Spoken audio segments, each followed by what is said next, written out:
Hey guys, this week on the Real DVD Watchers, I'm going to be reviewing two movies, both by the Hammer Film Production Company. I did a review a couple of weeks back of some Hammer movies. Well, I've been watching loads of them lately, and two that I've watched recently, both of them are Frankenstein movies. I figured I'd review them because they're both really different, but they're both based about the character Frankenstein. So, before watching them, I kind of had this idea of Frankenstein being about like a mad scientist that created a monster with bolts in its neck, and you know, kind of the stereotypical Frankenstein thing that you always associate Frankenstein with. Both of these movies, both starring Peter Cushing, who you may know towards the end of his career, he did Star Wars: New Hope. He was I can never remember his name. He was one of the admirals though in that. But basically, in the two movies that I've seen, he's never really created a monster in them. Basically, he's a scientist who just wants to try and push science as far as he can, and things end up going wrong normally. The first movie I'm going to talk about is Frankenstein Created Woman, and then the second one I'm going to talk about is Frankenstein Must Be Destroyed. Now, I watched Frankenstein Must Be Destroyed last night. I watched Frankenstein Created Woman a few weeks ago. Frankenstein Created Woman, which I think is from 1967 or 1968. Frankenstein Created Woman, which is directed by Terrence Fisher, I believe. Yep, directed by Terrence Fisher.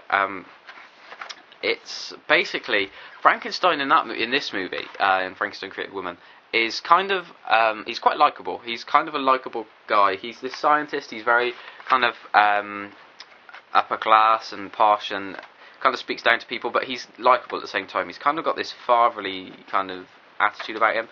Basically, he has like this assistant who's played by I can't remember his name, but he's basically this he has this assistant, and then there's also this other young guy who's working for him, whose father, well, he's basically this really poor guy whose father was executed when he was just a kid for being a murderer.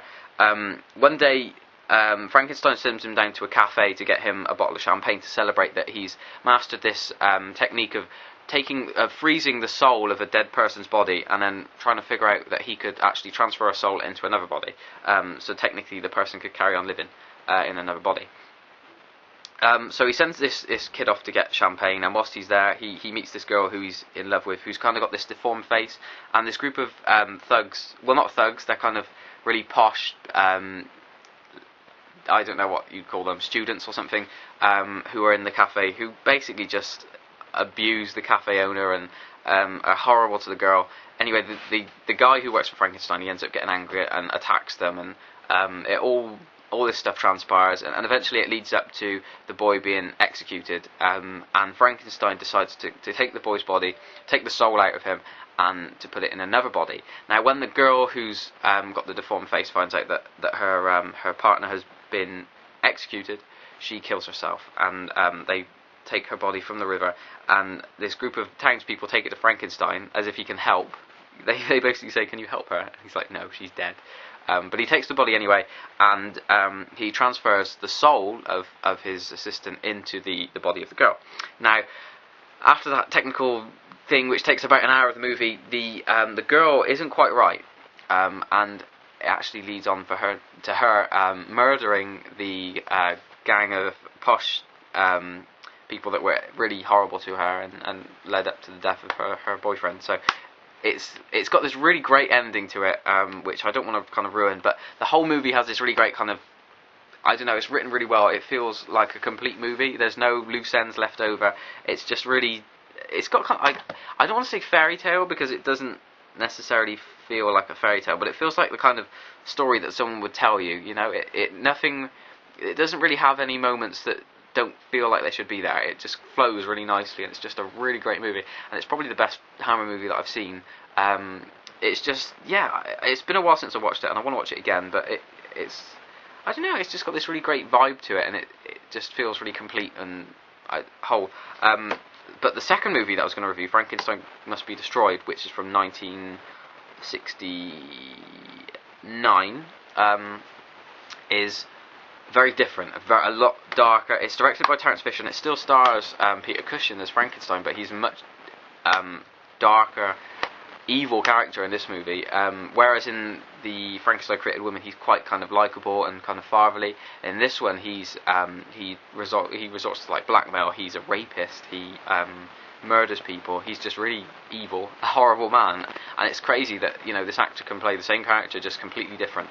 And basically Baron Frankenstein in this one, it's all about kind of taking a brain from someone and transplanting it into somebody else. And he had this partner who had figured out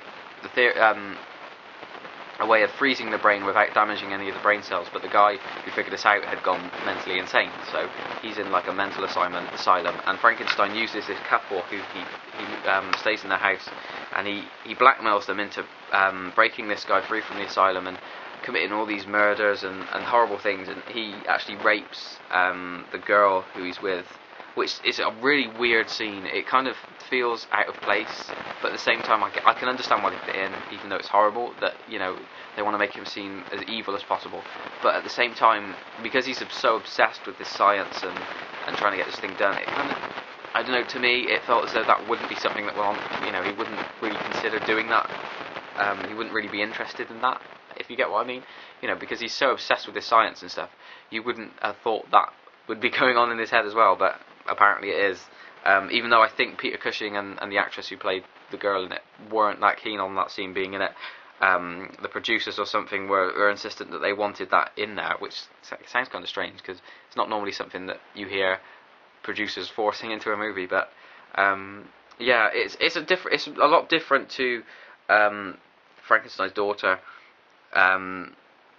Basically, they transfer the brain into this other person, and you kind of feel sorry for this monster because he's trapped in someone else's body. His wife doesn't believe it's him, and it's kind of the roles are reversed. Whereas Frankenstein's kind of the good guy in Frankenstein Created Woman, he's the bad guy in this one, and the creature that he creates is the good guy, which is kind of strange. But it's a really great movie, great atmosphere to it.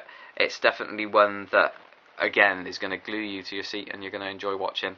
More so Frankenstein Created Woman, though. I did prefer that one, and it's probably the best Hammer movie I've seen. But yeah, please check out a Frankenstein movie. I haven't seen any of the earlier ones, but the Hammer ones are excellent. Peter Cushing is just amazing as Frankenstein, and yeah, definitely check out Frankenstein Created Woman. Really great movie. And try Frankenstein Must Be Destroyed as well, because it's also really good. So thank you for watching. I'll catch you guys next week, and that is that.